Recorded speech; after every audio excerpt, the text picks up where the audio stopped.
Looking at the NFC roster, the running backs selected to the Pro Bowl are MVP candidate Todd Gurley, rookie sensation, of course, Saquon Barkley, and NFL leading rusher Zeke Elliott. One notable snub is the Panthers star back Christian McCaffrey. Max, does Zeke deserve the Pro Bowl selection? He does. Ezekiel Elliott, and it's tough, like McCaffrey deserves the Pro Bowl selection too, but you can only take three. The best running back in the world is Saquon Barkley, and if you put the biggest Todd Gurley fan on a lie detector test, and they've seen Saquon Barkley, they'd be like, yeah, it's Saquon. And Gurley is Saquon, it's Gurley. And then who's the third best? It's Ezekiel Elliott. And McCaffrey is awesome, and Kamara for a lot of the season has been awesome. I have the hardest time leaving McCaffrey off. I'd like him to go, maybe call him a receiver, call him something. He should be on the Pro Bowl team. But Ezekiel Elliott, between the two, you're taking Ezekiel Elliott.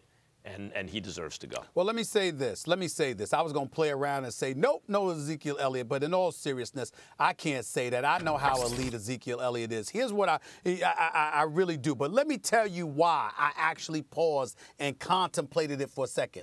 Damien, it had nothing to do with Ezekiel Elliott himself. It has everything to do with the coaching. Do you know 7 games this year Ezekiel Elliott has had less than 20 carries? 7 games this year, they have given him the ball less. So what I was going to do to just mess around with the Cowboys because of how pathetic they are was make the point that he wasn't deserving of it through no fault of his own. His own damn coach had gotten away of him because this is a guy that right now has 1,349 yards rushing. The guy is averaging 4.7 yards a carry. And I am telling you, Jason Garrett has gotten in the way of at least 200 to 300 extra yards in concert with Scott Linehan because these idiots decided, I shouldn't say idiots, but you know what I mean. These guys decided they're not going to give him the ball more than 20 times. He's averaging 20 yards, 20 carries a game this year, but he's averaged more in the past, as high as 24 one year. He's had 7 games this year where he's carried the ball less than 20 times, and he's had 6 or 7 games this year where he has recorded less than 100 yards. But each of those games, the man is averaging over 4 yards a carry, and you don't figure out how to give him the ball. So he does deserve to be a Pro Bowler because he's Ezekiel Elliott. But if we had to sit up there and think about the coaching and how it assists you, I would have told you if Ezekiel Elliott would not have made this list, I would have said it's because of Jason Garrett and Scott Linehan, not because of him.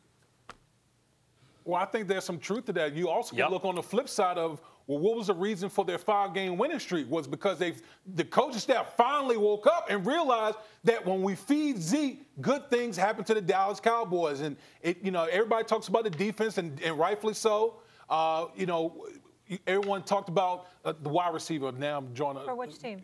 Amari Cooper. Yeah. Amari Cooper, yes. and what he brought to the table. But really, everything came off of Zeke Elliott. It's when Jason Garrett's job was in jeopardy. Once they stopped sleepwalking and figured, you know what? We need to give this guy the ball. He's our best playmaker. Then that's when everything else opened up. So that, to me, is the reason why he's the reason why you can't snub him off the Pro Bowl. You know what else Zeke reminds me of? I think you're both right. You know what else Zeke reminds me of? When Emmitt Smith was at his best, everyone knew he wasn't the best running back in football. Barry Sanders was better. Everyone understood that. But obviously Emmitt Smith was great and was running behind the best offensive line. The thing about Ezekiel Elliott is you may peg him the same way. He's not the best. There are a couple guys better than him. But like Emmitt Smith, in a way that Saquon and Gurley don't quite do, he can not only catch the ball, but he can run between the tackles consistently. In other words, with Ezekiel Elliott, you can have a steady return on your investment. Your ROI is going to be consistent and good, and he can be spectacular. And there's a lot of value to that. He's more like an old-school running back in that sense than the other elite backs, I think. Dallas's 5-game winning streak. It started with that win over the Philadelphia Eagles. Ezekiel Elliott had 19 carries for 151 yards that game, averaging nearly 8 yards a carry. The 4 games that they won thereafter, 23, 26, 23, 28 carries. Yep.